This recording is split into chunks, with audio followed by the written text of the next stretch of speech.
Hey, how's it going? Modern Prepper here today. So today's the day. Hurricane Ian came into Florida, wiped out power to 2 million people. This is a prime example of why we prep, guys. I think, it goes without saying that this is the time for you guys to, hopefully you evacuated, hopefully you didn't stay around and Florida man too much there, or do what Florida does and do Florida things, because we've all seen lots of Florida man videos, so we know what you guys are capable of.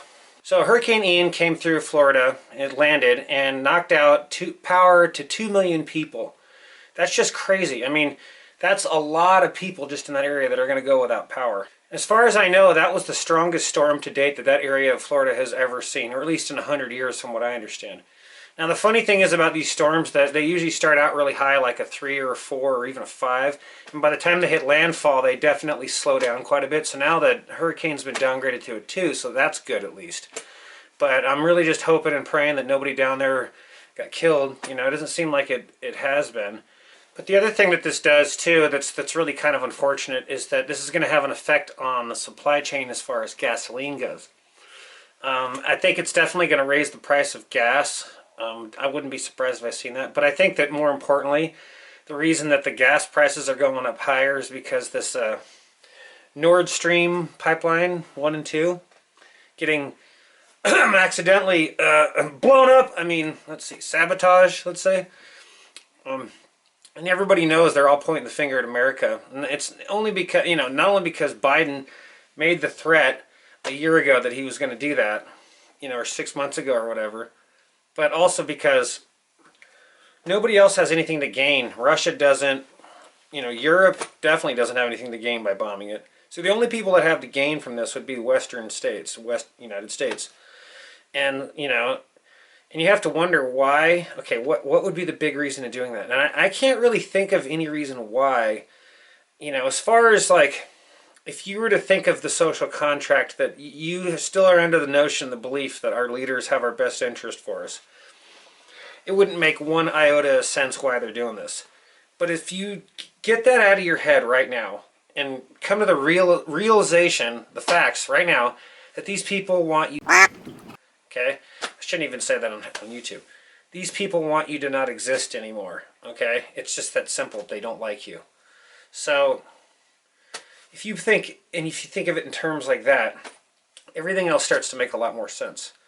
They had decided about 30 years ago that there was just far too many humans on the planet, and so they had to slow down reproduction. And so they've been adding chemicals and stuff to our diet to lower testosterone, to lower our sperm rates, and they've dropped by 50% in the last 30 or 40 years.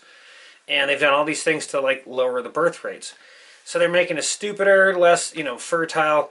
They're trying everything they can to bring down human population because they think that we are unmanageable. And in reality, we are kind of messing this planet up.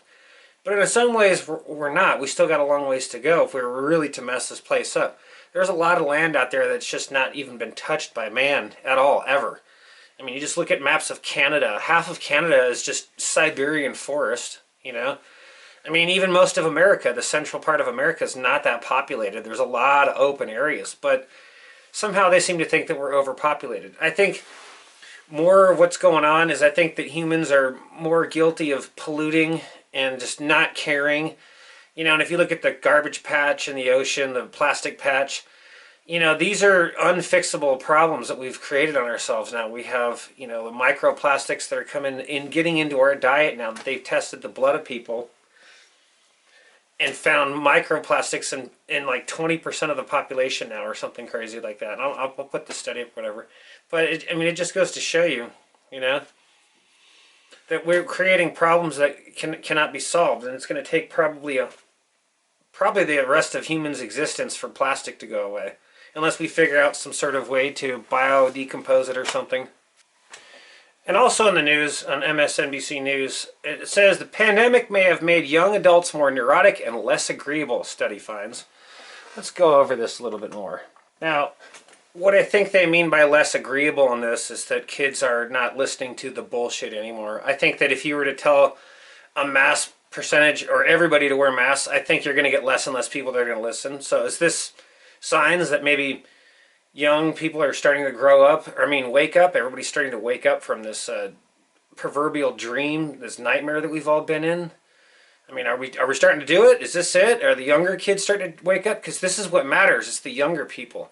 You know, the damage that's been done in society is not going to just go away overnight. This is going to be 2 or 3, 5, 6 generations to go before we get this shit bred out. And I mean, what do I mean by that? I mean this woke nonsense. That's what I'm talking about. I mean, it could take only 1 or 2 generations before these people just simply breed themselves out of the gene pool. I mean, if you think about it, you know, there's a study that said that more and more kids are starting to identify as transgender. Then you think about that and you go, okay, so if they go through with surgery, they become sterile, so they can't have kids. So how many generations is that going to go on until there just simply won't be any more of them because they can't reproduce? All they can do is persuade someone else to do that. And if you persuade those kids, your own kids, that that's not the way to go for A, B, and C reasons in your own logic, and you can convince them before they get to that stage, well, then you've won. And that's the whole point of this. That's why they're going after kids too as well. That's why they want to sexualize your children. And it's not just that either. They want to do that because people are easier to control when they've been sexually traumatized. And it's a fact. This is part of the MK Ultra studies. They know that if they can get some sort of high-level amounts of trauma, that you're highly open to suggestions. That's a fact. So anyways, that's pretty much it for the news. Going back to the pipe streamline, this itself, that is not only an act of war, but it is an act of sabotage on everybody's part. Now that Germany and that part of the world can't get any oil, they have to openly buy oil in the open market from somewhere else. And it essentially just drives the price up because your supply is going way down and your demand keeps going up. So, I mean, you guys, I mean, we're not rocket scientists here, but we know what happens to prices when that happens. So, with that, I'm going to let this go, you guys, and hopefully, I'm going to try releasing my videos in the morning and see what happens. But that was the news for today. I'm going to start doing these probably like a little more often. Don't forget to subscribe and like and share with your friends. Modern Prepper out.